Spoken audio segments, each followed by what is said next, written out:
dikutip dari Roma pasal yang ke-8 ayat 28, kita tahu sekarang bahwa Allah turut bekerja dalam segala sesuatu untuk mendatangkan kebaikan bagi mereka yang mengasihi Dia. Di mana selama ini sebenarnya bahwa ada penyertaan Tuhan sebelumnya yang sudah kita alami. Orang mempertanyakan, di mana Tuhan? Kok sepertinya saya melangkah sendiri? Gitu. Betul. Saya katakan, kuatkan saya untuk menghadapi. Disitulah saya merasakan tangan Tuhan yang gagah perkasa itu.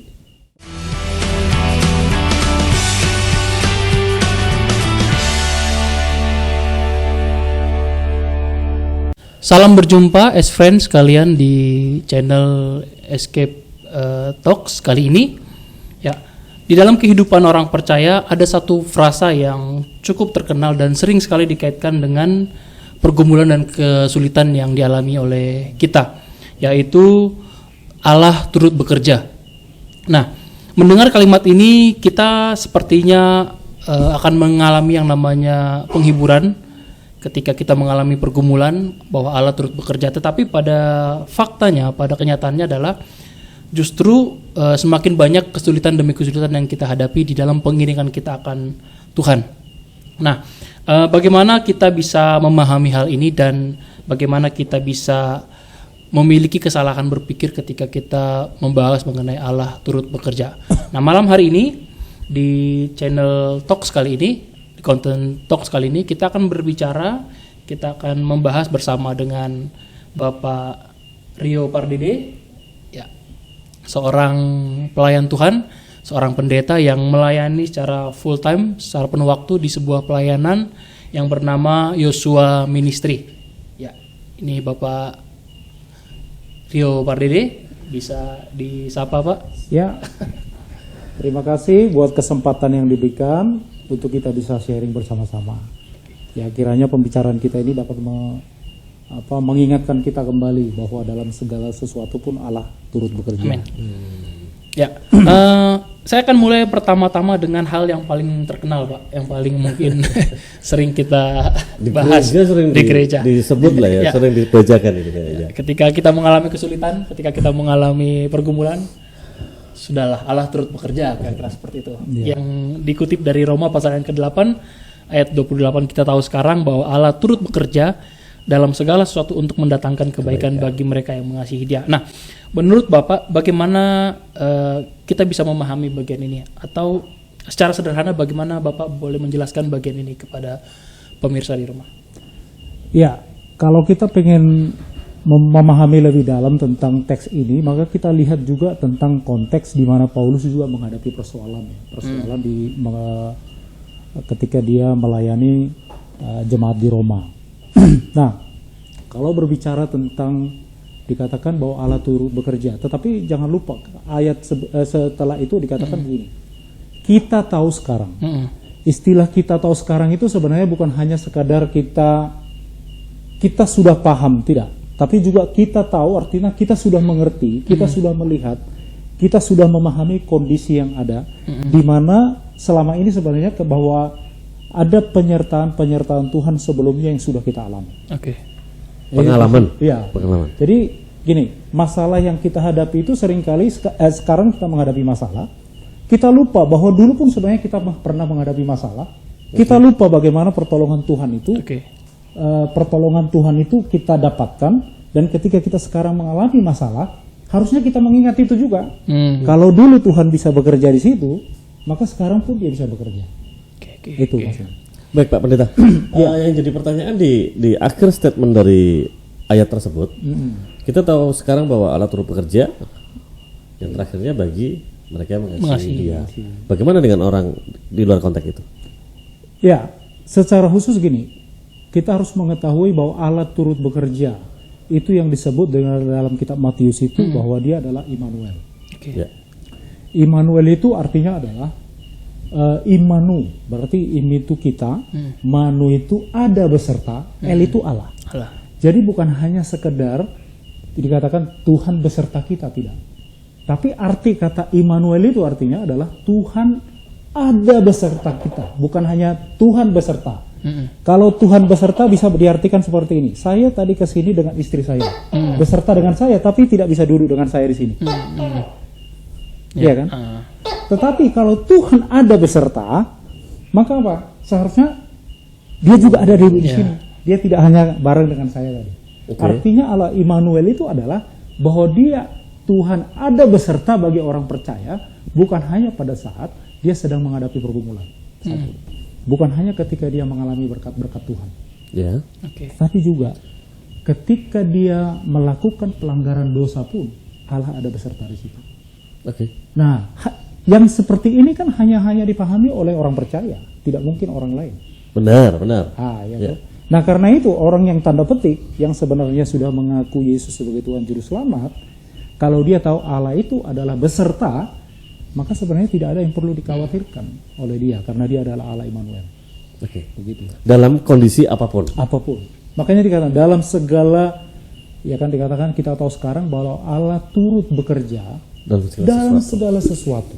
Segala sesuatu itu kan bisa hal yang baik dan bisa hal yang tidak baik. Nah, turut bekerja itu juga dalam teks Yunani itu dapat berarti dalam bahasa Yunani disebut sunergon. Suner itu pada turut bekerja, turut melayani, turut bersama-sama dengan kita.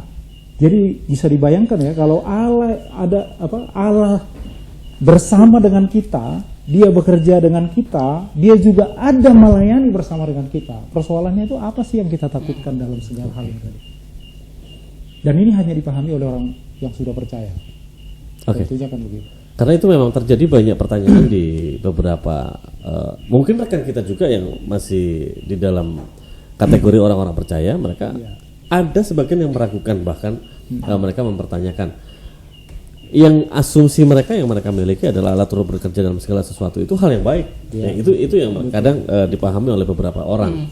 Tetapi mereka banyak mempertanyakan bagaimana saat saya mengalami kondisi yang jatuh sendirian atau bahkan mempertanyakan ini Allah di mana gitu. Kok sepertinya saya harus fighting sendiri ini dengan problem kehidupan kita dan segala macamnya gitu. Padahal sebetulnya di dalam kebenaran firman Tuhan pun dikatakan bahwa kita tidak akan jatuh tergeletak, bahkan kita pun meskipun masuk dalam perjuangan dalam Tuhan ada. Tapi perasaan itu tidak bisa lepas dari orang-orang percaya yang tidak memahami ini secara kompleks, seperti yang tadi Pak Pendeta sampaikan, bahwa Allah turut bekerja itu even dalam kondisi yang baik maupun yang tidak baik. Ya ini yang mungkin malam hari ini atau saat ini kita bisa clearkan gitu ya. Jadi as friend di sana pun tahu bahwa saat ini meskipun mungkin kondisinya lagi terpuruk, seolah-olah nih tak ada orang yang ada bersama-sama dengan kita, terus bahkan Allah sendiri pun kok gak ada gitu. Saya teringat footstep itu ya, yang orang mempertanyakan di mana Tuhan, kok sepertinya saya melangkah sendiri gitu. Betul. Itu yang ada di pasir itu kan banyak sekali itu disampaikan di beberapa khotbah. Mungkin Pak Pendeta bisa memberikan kepada kami gambaran ya, kepada Esfren juga gambaran seperti apa Allah bekerja dalam kondisi di mana mungkin kita atau Esfren itu kondisinya yang kondisi kurang baik. Ya begini, memang itu satu konsep yang selama ini memang mempengaruhi orang percaya. Dia berpikir sebenarnya kebaikan itu selalu dilihat tanda petik dari segi berkat-berkat yang terlihat dari segi materi, yang kasat mata, Sedangkan sebenarnya terkadang di dalam hal-hal yang sulit itu sebenarnya justru disitulah juga Tuhan ingin mempermuliakan dirinya. Jadi saya kasih contoh misalnya seperti bangsa Israel. Dalam kondisi sulitnya bangsa Israel, kalau dilihat ketika mereka keluar dari tanah Mesir, kemudian mereka di Laut Teberau itu, kalau mereka tidak kalau Musa tidak mengandalkan Tuhan yang bekerja di situ, kalau dia tidak menyadari bahwa Tuhan sanggup bekerja, maka tidak mungkin laut itu terbelah. Nah, tongkat itu bisa dibicarakan dengan seperti disimbolkan seperti iman, kan gitu. Karena Tuhan sudah memerintahkan untuk dia. Nah, jadi kalau kita ingin melihat kemuliaan Tuhan dinyatakan melalui kita, kuncinya cuma satu. Taat dalam kondisi yang sulit itu, maka kita akan bisa merasakan tangan Tuhan yang tidak bisa dilihat oleh mata kita. persoalannya adalah kita ingin melihat mata Tuhan itu secara langsung. Oke. Tapi seringkali tangan Tuhan itu sebenarnya nggak bisa kita lihat secara kasat mata, tapi sesungguhnya Dia bekerja sedang menuntun kita. Oke. Artinya dalam keadaan sulit apapun sebenarnya gini, seringkali kita jangan mencari bahwa selalu yang ingin kita cari adalah solusi apa. Tapi seringkali kita tidak menyertakan bahwa istilahnya bahwa kita sadar bahwa Dia sedang bekerja dengan kita. Dia sedang ingin berbuat apa untuk kita. Karena ingat tadi, Dia ingin mempermuliakan namanya melalui kita. Makanya kenapa misalnya nih ada orang yang sakit, walaupun didoakan dia tidak sembuh-sembuh. Kalau dia tahu Allah turut bekerja di dalam sakitnya itu, maka sakitnya itu bisa mempermuliakan Tuhan. Dengan cara apa? Dia bisa bersaksi kepada orang yang sakit yang lain bahwa bukan hanya kesembuhan secara fisik sebenarnya yang ditunggu oleh banyak orang, tapi dalam kondisi sakit itu pun dia menyadari bahwa ada ketenangan di dalamnya. Saya kasih contoh ilustrasi, misalnya seekor burung yang ada di batu karang. Kalau burung yang dikatakan, makanya dibilang damai sejahtera. Damai sejahtera itu burung itu berada di batu karang, kemudian dihempas oleh ombak yang tinggi. Nah sebenarnya ini yang harus kondisi kita harusnya. Kita ini seolah-olah dihempas oleh pergumulan, persoalan gitu ya. Tapi kalau kita sadar Dia adalah Allah yang Immanuel itu, Dia yang turut bekerja dalam hempasan itu pun, kita tetap akan ada dalam perlindungan. Kita tetap ada dalam penyertaannya, ada damai sejahtera. Dan melalui hempasan itu, Dia ingin mempermuliakan dirinya, dan Dia ingin kita juga mempermuliakan Dia melaluinya. Nah itu ini. Berarti jika bukan hasil, ya berarti Allah sedang ingin memproses kita, kira-kira seperti itu. Betul. Nah, bagaimana kita bisa yakin, bisa percaya, bisa tetap kuat di dalam proses yang Tuhan izinkan terjadi yang mungkin secara manusia kita nggak sanggup seperti itu. Bagaimana kita bisa bertahan kan? Nah sebenarnya kuncinya itu yang pertama adalah melalui firman. Sejauh mana dia menjaga intimasinya dia dengan Tuhan, persekutuan pribadinya dengan Tuhan, itu menentukan sebenarnya. Karena gini, makanya kenapa firman Tuhan itu sebenarnya tidak bisa kita cocok-cocokkan, Pak. Dalam artian bangun pagi atau kita sedang mengalami pergumulan, kalau boleh kita carilah ayat-ayat yang seperti ini, yang mendukung. Roma 8 ayat 28. Allah turut bekerja. Hati-hati, secara psikologi orang begini bisa stres. Kenapa? Kalau ternyata tidak terjawab pergumulannya, akhirnya di luar ekspektasinya dia. Akhirnya bisa bunuh diri dia. Suatu ketika gini, mungkin saya sedikit bisa bersaksi ya. Saya pernah masuk ke satu tempat ibadah yang besar. Kemudian saya dengan adik-adik saya. Kemudian waktu di khotbah itu dikatakan begini, nantikan berkat Tuhan yang melimpah-limpah, bahkan minta yang banyak katanya. Dan termasuk adik saya ini teriak, Pak, minta yang banyak, minta berkat Tuhan gitu. Nah maaf, kebetulan adik saya ini sudah lama menikah, sudah ada mungkin sekitar 4-5 tahun dia menikah, tapi belum ada keturunan. Setelah waktu ibadah itu dikatakan minta apa yang kamu mau. Akhirnya saya merinding juga. Habis ibadah saya coba bisikkan ke adik saya, kamu tadi teriaknya kencang banget.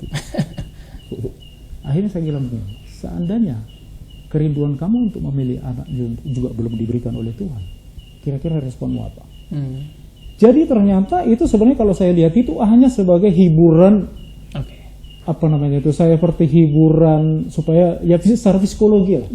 Jadi supaya kira-kira seolah-olah kita terhibur. Saya katakan kalau bahkan mohon maaf sampai hari ini nggak terjadi apa yang dia minta itu. Nah artinya apa? Ini kan membuat orang bisa stres. Akhirnya saya ketemu dia bilang begini, iya ada nggak Tuhan itu ya? Akhirnya ke sana. Itu.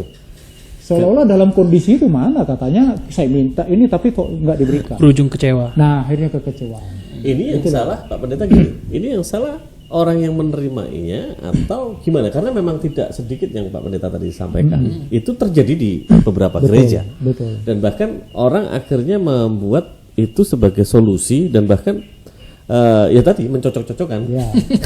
Cocokologi namanya. Cocokologi.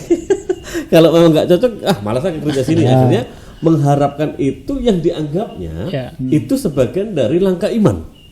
Tetapi yang seperti tadi karena ekspektasinya tidak didapatkannya, akhirnya yang bersangkutan kecewa. Ya, makanya gini, sebenarnya harus kita lihat dari teksnya juga ya.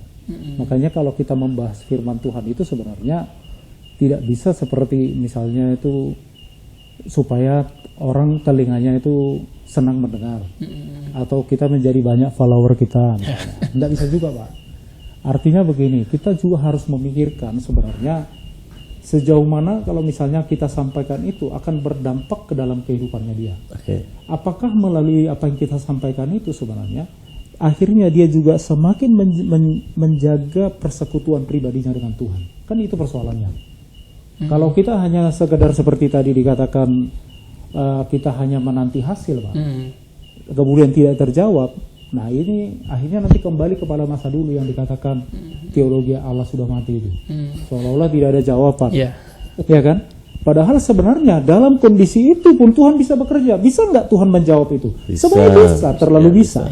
Tetapi persoalannya adalah pengandalan pemahaman atau konsep kita ketika kita menghadapi persoalan itu. Persoalannya adalah terlalu sedikit orang percaya yang mau hidup dalam proses. Gitu. Kalau kita mau hidup di dalam proses Tuhan, sebenarnya apakah memang saya katakan kepada adik saya itu, kalau seandainya Tuhan tidak kasih kamu keturunan, apakah akhirnya itu mempengaruhi kamu untuk tidak masuk surga? Ya. Kan enggak juga. Nah, persoalannya adalah orang berpikir kalau nggak punya itu nggak punya segalanya. Nah, itu yang kesalahannya. Nah, hidup di dalam proses berarti menyadari bahwa ada Tuhan yang saya katakan tadi Immanuel, yang Allah ada beserta kita. Bukan hanya dia Tuhan beserta, saya katakan tadi kan. Allah ada. Dia ada di situ. Sebenarnya permasalahannya adalah bagaimana kita meriset pola kita berpikir atau berpandangan itu sesuai dengan kebenaran firman Tuhan ya Pak Pendeta ya. Kadang kan kita melihat bahwa yang seperti tadi dengan tentang keturunan, konsep yang di dunia ini beredar adalah ya keluarga ada keturunan kayak gitu kan. Itu kan konsep-konsep yang di dunia ini lagi berkembang. Nah, inilah yang mungkin menjadi tugas kita semuanya untuk kita bisa menyamakan frekuensi mungkin apa yang sebetulnya Allah mau dalam kehidupan kita supaya kita bisa mengetahui ini. Tapi sebetulnya Pak Pendeta yang saya ingin tanyakan, Allah turut bekerja ini dalam hal apa sih sebetulnya? Ataukah memang dalam segala sesuatu hal kecil, bahkan mungkin yang sepele kah gitu? Kadang kan kita hanya berasumsi bahwa mengandalkan Tuhan di hal-hal yang supranatural atau mungkin sesuatu hal yang kita tidak bisa lakukan. Betul. Tetapi kalau kita bisa melakukannya, masa bodoh lah, nanti kan saya sendiri bisa lakukan. Tapi ternyata banyak juga kesalahan-kesalahan daripada manusia itu saat melakukan hal-hal yang mungkin dirasa dia mampu, tapi malah salah jalan. Nah, itu seperti apa menyikapinya supaya kita tidak salah langkah untuk menyikapi konsep kebenaran firman Tuhan ini, Pak Pendeta? Tentunya dengan ini ya, maksudnya tentunya dengan ketika meminta petunjuk, istilahnya meminta petunjuk ataupun Tuhan memberikan dia berbicara kepada kita secara pribadi, tentunya kan meminta Roh Kudus menuntun supaya kita tidak salah menangkap. Makanya ketika membaca Alkitab kan kita harus minta Roh Kudus Pak untuk tuntun, karena bukan pengetahuan kita yang kita andalkan untuk memang kita bisa baca Alkitab ini tanpa kita berdoa. Tapi kan meminta Roh Kudus, tuntutan Roh Kudus menyadarkan kita sebenarnya bahwa kita perlu memahami rancangan Tuhan di balik semua karya perjalanan mulai dari Kejadian sampai Wahyu. Jadi kalau sama seperti perjalanan sebenarnya sudah ditunjukkan, Tuhan sudah katakan itu semua di dalam Kejadian sampai Wahyu. Sudah ada sebenarnya proses-proses perjalanan itu sudah ada sebenarnya. Cuma kita ini kan sebenarnya gini, maunya memang serba instan. Maunya kan ya didoakan sekarang, jawabnya sekarang kan begitu. Nah, itu yang saya katakan di dalam proses itu sebenarnya Tuhan ingin mempermuliakan dirinya, dan kita harus menyadari dalam kondisi sulit itu pun ada kemuliaan di dalam penderitaan. Bangsa Israel mengalami penderitaan, mengalami kesulitan-kesulitan, tapi dalam kesulitan itu juga ada kemuliaan yang mereka bisa dapatkan. Para rasul mengalami penderitaan, bahkan mereka harus mati disalib, dibunuh dan sebagainya. Tetapi melalui itu juga ada kemuliaan. Kemuliaan apa? Makanya dikatakan Allah turut bekerja dalam segala sesuatu untuk mendatangkan kebaikan. Kebaikannya seperti apa? Kebaikan yang memang untuk mempermuliakan Tuhan. Kan kita ini hanya alat. Kalau Tuhan ingin mempermuliakan dirinya melalui kita, maka sebenarnya kita sebagai alat ini kan bisa dipakai dia kan. Terserah dia mau pakai. Persoalannya adalah untuk hal penderitaan kita tidak mau digunakan gitu. Egois. Kita kan nggak maunya kita itu yang enak-enak yang aja. enak-enak saja lah, jangan yang sulit-sulit lah Tuhan kalau boleh kan, yang sulit itu untuk dia lah, untuk saya jangan gitu. Padahal sebenarnya justru di dalam penderitaan itulah sebenarnya kita bisa mengalami mujizat. Makanya saya selalu katakan begini kepada orang bimbingan saya katakan begini, kamu ingin mengalami mujizat? Dia katakan iya. Kalau iya berarti saya harus berdoa untuk kamu supaya kamu mengalami masalah. Kalau dia nggak mau mengalami masalah, mengalami mujizat, ya nggak usah didoakan punya masalah. Tapi kan kalau udah saya katakan begitu, aduh jangan begitulah Pak, masa didoakan, masa saya didoakan supaya punya masalah. Tapi ingat saya katakan, justru di dalam penderitaan itulah, disitulah tangan Tuhan yang tidak terlihat oleh mata kita sebenarnya sedang menopang kita. Dan itu juga kami pernah mengalami masa-masa itu. Masa-masa di mana istilahnya saya hampir putus asa waktu proses pembentukan di seminari sekolah teologi karena kami tidak punya sponsor.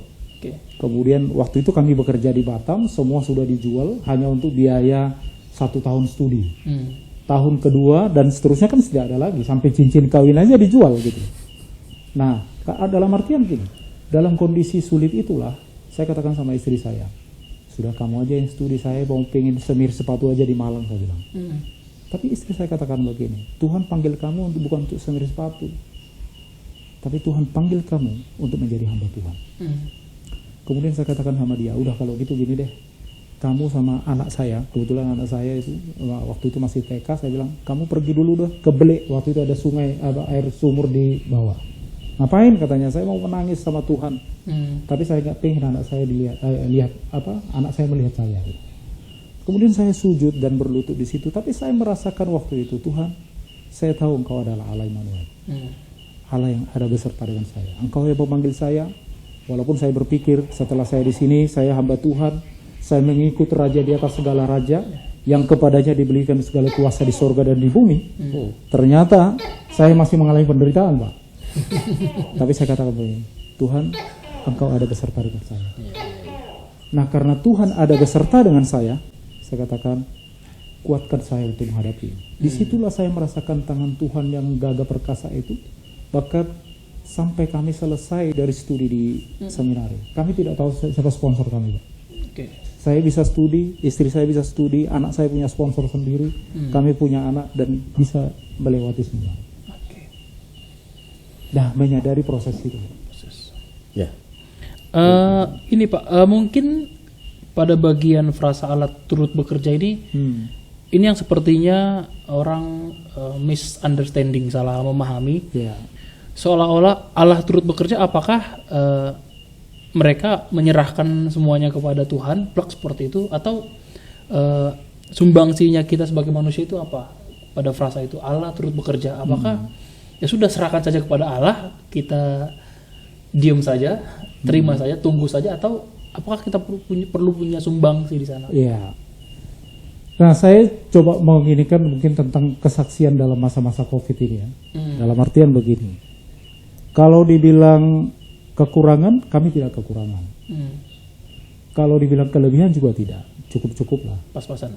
Pas-pasan. Pas dibutuhkan ada. Menabung ada, beli ini ada gitu.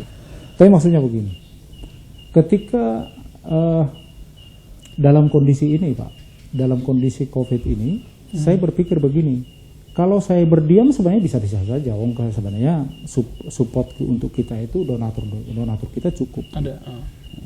Tetapi kan ingat, Tuhan juga menciptakan kita menjadi makhluk yang kreativitas, yang kreatif.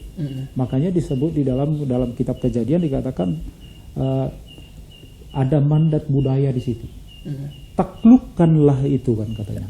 Taklukkan itu dalam bahasa Ibrani disebut kabas. Kabas itu bukan hanya menaklukkan seolah-olah dia adalah musuh kita yang kita taklukkan, bukan. Tapi taklukkan itu berarti apa? Berkreativitas, mengelola apa yang sudah Tuhan percayakan kepada kita. Nah, dalam situasi sulit itu sebenarnya Allah turut bekerja itu. Sebenarnya kita sebenarnya ada potensi-potensi yang Tuhan Tuhan taruh di dalam kita, tapi sebenarnya kita tidak pernah mencoba itu.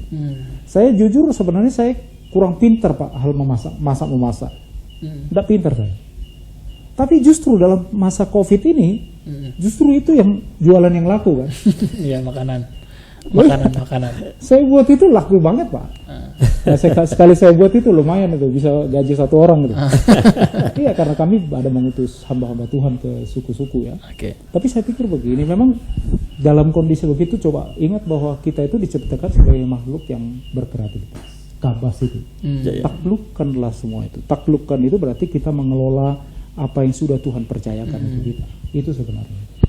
Jadi ada bagian dari diri kita yang memang harus melakukan sesuatu. Betul. Selain pertama tadi kita harus menjaga spiritualitas kita. Ya. Oke. Dalam situasi sulit itu sebenarnya justru semakin kita sulit, sebenarnya kita semakin dekat dengan Tuhan. Persoalannya adalah orang semakin sulit hidupnya, semakin jauh dari Tuhan. Oke. Bahkan gini, ada dikatakan begini, ketika engkau tidak ingin berdoa, ketika engkau malas berdoa, saat itulah engkau berdoa.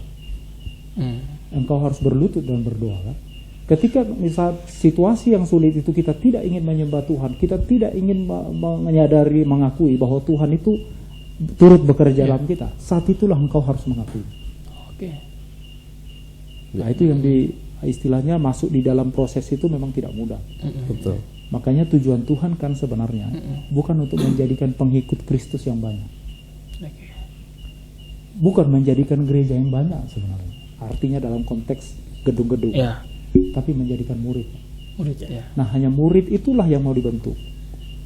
Murid itulah yang harusnya mengikuti proses di mana sang guru itu memberikan pembimbingan, pengarahan, pengalaman hidup. Apa yang dialami oleh Yesus dialami oleh murid. 3,5 tahun mereka mengalaminya. Kalau dipikir-pikir 3,5 tahun 24 jam mereka bersama dengan Yesus, nggak tahu berapa SKS itu kan. Iya kan? Kita Udah nggak tahu. profesor dong. Iya kan? 3,5 tahun. Tapi dalam 3,5 tahun saya pikir cukup. Bahkan dalam kitab Yohanes katakan, engkau akan melakukan apa yang lebih besar dibandingkan apa yang sudah dilakukan oleh Yesus. Nah artinya ya mengikuti proses pembentukan murid itu Pak, itu yang nggak mudah sebenarnya. Ya. Gitu. Berarti ya mungkin bukan cuman COVID ya, bahkan di pengalaman-pengalaman sebelumnya, kesulitan-kesulitan yang lain, ketika ada orang yang bisa bertahan di dalam Tuhan, lalu ada orang-orang lain yang tidak bisa bertahan, yang akhirnya menyerah. Apakah ini juga karena mereka berpikir Allah turut bekerja, jadi mereka menunggu saja. Ya sudahlah Tuhan bekerja, dan menunggu tanpa berbuat apa-apa. Pasif. Ada yang pasif seperti itu. Ya karena memang Allah turut bekerja berarti kita harus kasih effortnya kita harus lakukan bagiannya kita. Betul. Seperti itu. Karena memang Tuhan kan kasih daya itu kepada kita, kreasi itu kepada kita. Betul. Bahkan ya itu yang makanya dikatakan kalau dikatakan turut bekerja dalam segala hal itu kan dalam semuanya. Melalui siapa saja. Itu kalau dalam teks Yunani itu. Jadi artinya dia bekerja melalui siapa saja, melalui pergumulan dalam segala hal. Bahkan terkadang dalam segala hal itu karena dia turut bekerja, justru di situ jawabannya sebenarnya. Iya kan? Di dalam persoalan segala hal ini ada hal yang baik yang kita alami. Tapi justru di situ dia bekerja sebenarnya di dalam hal yang tidak baik ini. Karena dia ingin, katakan tadi kalau kita mau lihat bangsa Israel misalnya, ketika mereka mengalami masa-masa sulit dan mereka Musa misalnya berusaha menghindar dari kesulitan-kesulitan itu, saya pikir mereka tidak akan mengalami mujizat-mujizat. Tapi karena kita mau setia berjalan di dalam segala hal yang tidak baik itu pun Allah turut bekerja di situ, maka indah sekali kalau kita mengalami mujizat dalam kondisi itu. Di situ baru iya ya, Tuhan kok enak banget ini, gitu rasanya. Jadi mengalami kesulitan itu sebenarnya sesuatu yang bagian menguntungkan. Betul. Ada pelangi di balik hujan. Nah, betul. Makanya ada pujiannya dulu. Nyanyikan dulu. Saya suka seperti ini. Ada salah satu rekan juga mengatakan gini. Semendung apapun atau sekelam apapun mungkin hari ini, tetapi matahari itu tidak akan pernah terlambat bersinar. Mungkin hanya terhalangi sebentar saja gitu. Padahal sebetulnya waktunya tetap ada gitu. Kayak Tuhan itu tetap ada bersama-sama dengan kita dan karya juga tetap ada dengan kita. Kita bisa tetap berpatokan ke situ sebenarnya kan. Di matahari yang tetap lebih mudah waktu, gitu ya. Banyak sekali orang-orang yang mengalami kekecewaan. Bahkan gini Pak Pendeta, bahkan ada juga yang sampai berbalik arah 360 derajat meninggalkan Tuhan, karena ya ekspektasi yang tidak diperolehnya tadi. Seperti itu, karena berpikirnya bahwa mengikut Tuhan itu langit selalu biru gitu kan, harinya selalu akan menyenangkan, tetapi akan terus dibawa ke dalam pergumulan-pergumulan yang seolah-olah membuat dia semakin jatuh ke dalam. Tetapi kalau kita berpikir di posisi yang lain, sebetulnya itu menguatkan dia kan, proses-proses itu menguatkan dia untuk proses yang lebih tinggi lagi. Dan untuk rekan-rekan kita, Pak Pendeta, yang mungkin dalam kondisi yang fase-fase seperti itu, apa yang kita bisa sampaikan kepada mereka?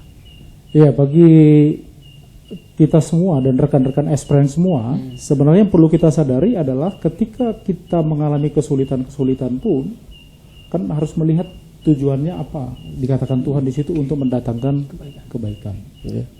Nah, kebaikan seperti apa? Orang berpikir kebaikan itu hanya sebatas solusi, ada jawaban, materi dan sebagainya. Sebenarnya kebaikan yang dimaksud itu bisa juga melalui kehidupan kita dalam kesulitan itu kita kuat. Kemudian kita bisa bersaksi kepada orang yang sulit juga. Bahwa ternyata dalam kondisi sulit itu pun dia bisa tetap bertahan.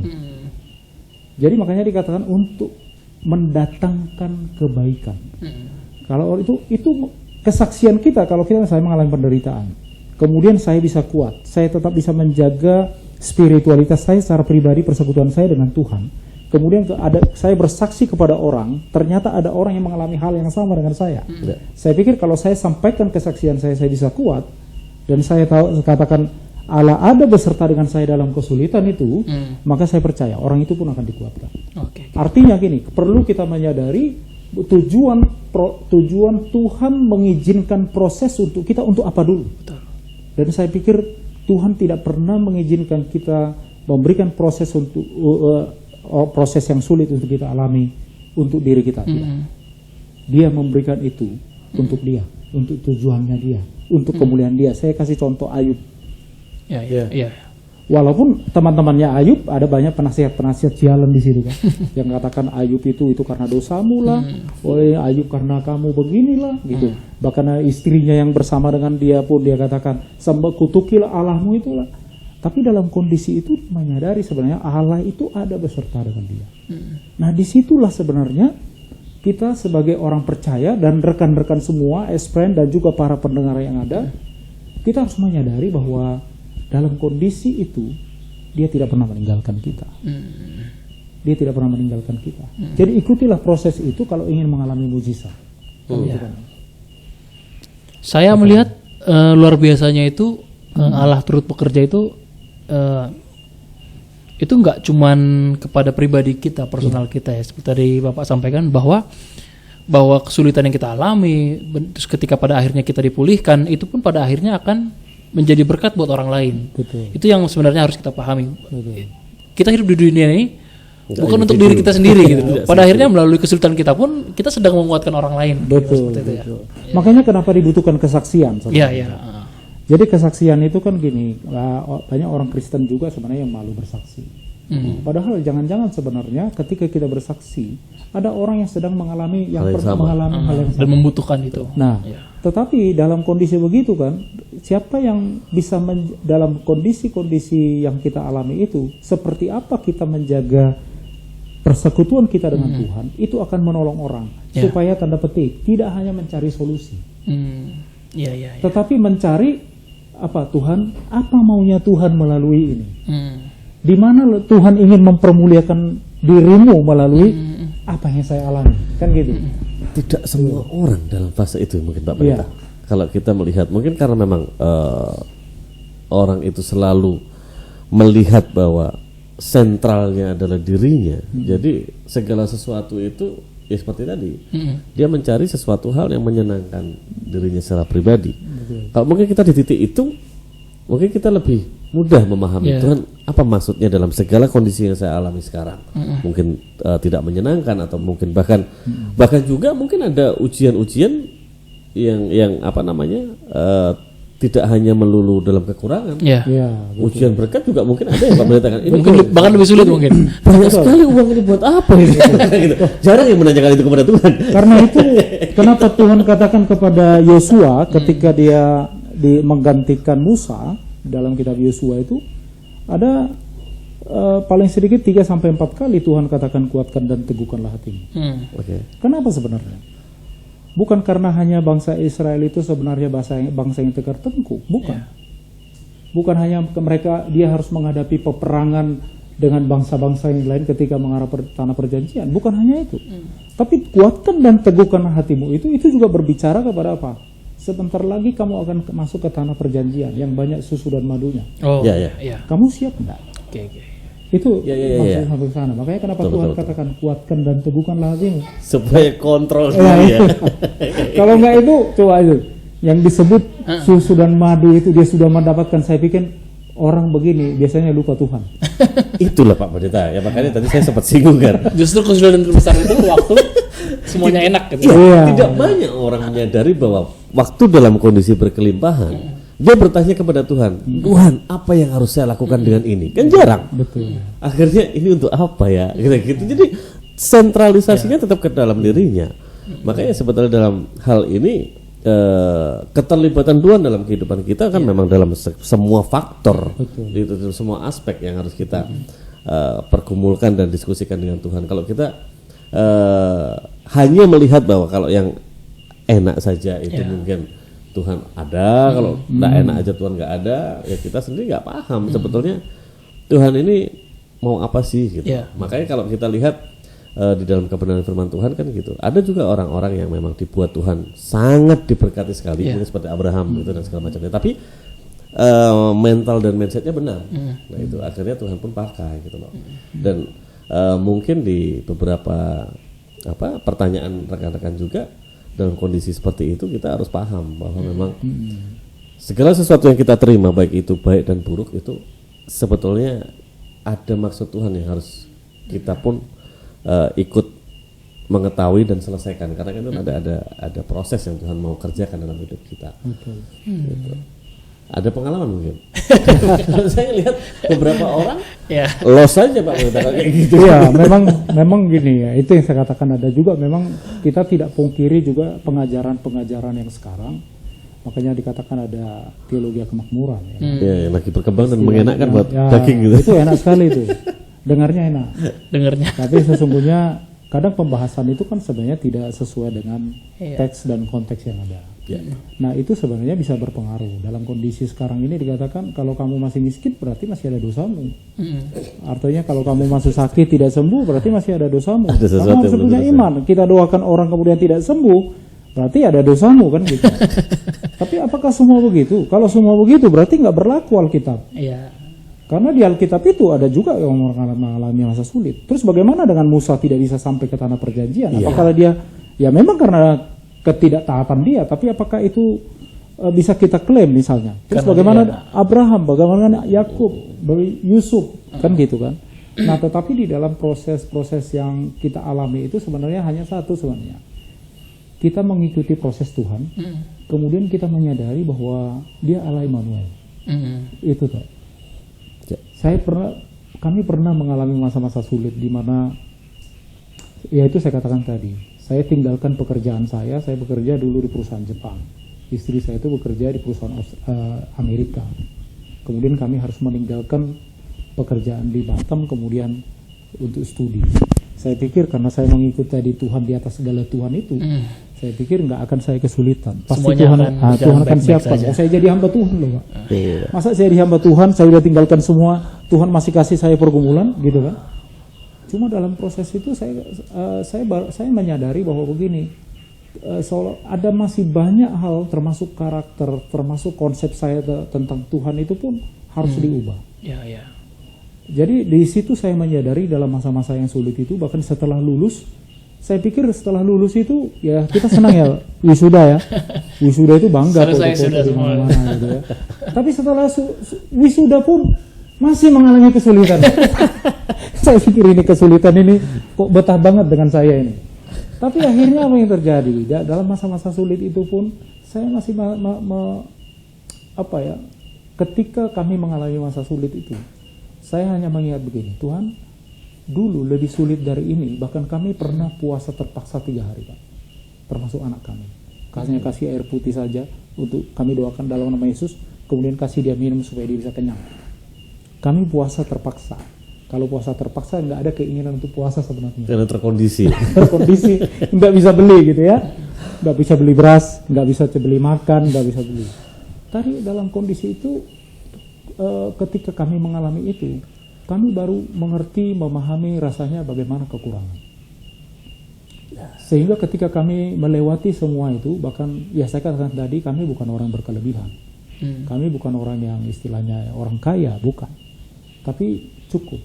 Bahkan kalau kita ada donatur kami itu katakan kalau buat program apapun, kami hanya ngomong aja uang datang, Pak.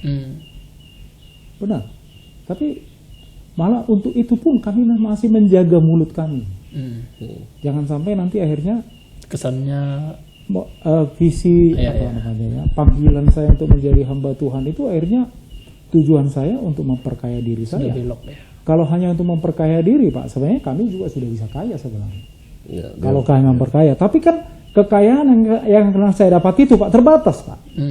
Paling berapa lama itu? Tuhan tahu kok, pasti akan diputus di situ. Setelah diputus, hidup saya akan menderita berikutnya. Nah, saya tidak mau, Pak. Saya lebih baik seperti ini, yang nggak kaya, ya tapi bisa menikmati, bisa melayani. Bahkan ada hamba-hamba Tuhan yang kita utus, kami punya anak-anak asuh. Jadi karena mengalami penderitaan itu, saya tahu bagaimana rasanya orang lain yang sedang menderita. Ya. Makanya dalam masa COVID ini, Pak, kami juga menambah anak asuh juga. Karena kami pikir juga begini, iya ya. Tapi saya punya prinsip, kayak tadi Allah turut bekerja itu. Anak itu punya rezeki masing-masing. Jadi kalau anak itu dilahirkan ke dunia ini, apakah ada kebetulan? Tidak. Saya pikir Allah yang jauh sebelum kita diciptakan, kita itu sudah ada dalam pikiran Allah. Karena kita itu ada dalam pikiran Allah, dia diciptakan, kemudian ada orang tua katakan, Pak, boleh nggak anak saya diambil jadi anak asuh? Saya ambil itu, Pak. Walaupun saya tidak tahu ini, habis itu mikir saya, ini uangnya dari mana ya? Tapi karena saya sadar itu bahwa Tuhan yang menciptakan dia, maka saya ambil, Pak. Tapi kenapa tadi? Karena saya menyadari, saya tahu kesulitan-kesulitan.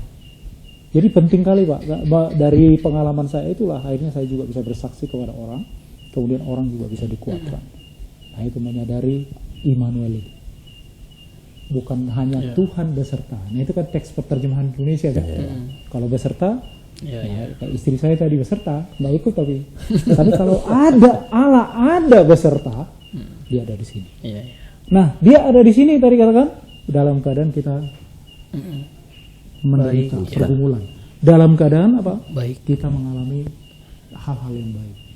Bahkan ketika kita melakukan dosa pun, dia ada beserta di situ. Karena dia ada beserta di situ, ya jangan lakukan. Kan gitu. Seperti itu, Pak. Jadi pengalaman saya itu. Jadi ini ya, mungkin yang perlu kita pahami adalah bicara mengenai proses itu tadi. Ya memang pada akhirnya kita menyadari prosesnya Tuhan itu tidak akan pernah selesai di dalam kehidupan kita, seperti itu ya. Maksudnya jangan kita berpikir karena sekarang kita sedang susah, oh ini Tuhan lagi memproses kita. Sebentar lagi Tuhan kasih saya keadaan baik, sudah selesai. Rupanya belum. Ada proses berikutnya di dalam keadaan baik yang Tuhan kasih. Ya seperti yang Bapak sampaikan bahwa bahkan di dalam berkat-berkat pun ada ujian. Jadi ya mungkin sampai kita menutup mata, sampai kita nggak ada lagi di dunia ini, barulah proses itu benar-benar akan berhenti, seperti itu. Betul. Karena setia itu kan tidak bisa, setia itu sebenarnya harus sampai akhir hidup. Kita tidak bisa mengukur dia kesetiaan dia ini dalam batas waktu. Usianya baru 40 tahun. Sampai Tuhan panggil dia. Nah, kemudian makanya dituntut kita sebenarnya untuk taat. Taat itu apa? T-A-A-T. Tidak ada alasan. Titik. Jadi kalau mau ngikut Tuhan itu nggak ada alasan. Titik. Ikut aja. Proses itu taat saja di situ. Kalau dibalik pun titik. Nah. Tidak ada alasan. Tidak ada alasan. Titik. Udah cukup udah. Kenapa? Karena dia sedang mau bekerja di situ kan. Kan ada alat-alat peraganya Tuhan juga yang sebenarnya bukan dibilang alat peraga ya. Hamba-hamba Tuhan yang dipilih, tokoh-tokoh iman yang ada di Alkitab yang dipilih Tuhan itu kan proses penting. Semuanya. Ketika Tuhan memanggil Musa, dia katakan apa? Aku ini nggak pintar berbicara, bahkan seringkali gugup kalau berbicara kan gitu. Akhirnya apa? Kalau dia tolak itu, berkatnya itu diberikan kepada Harun.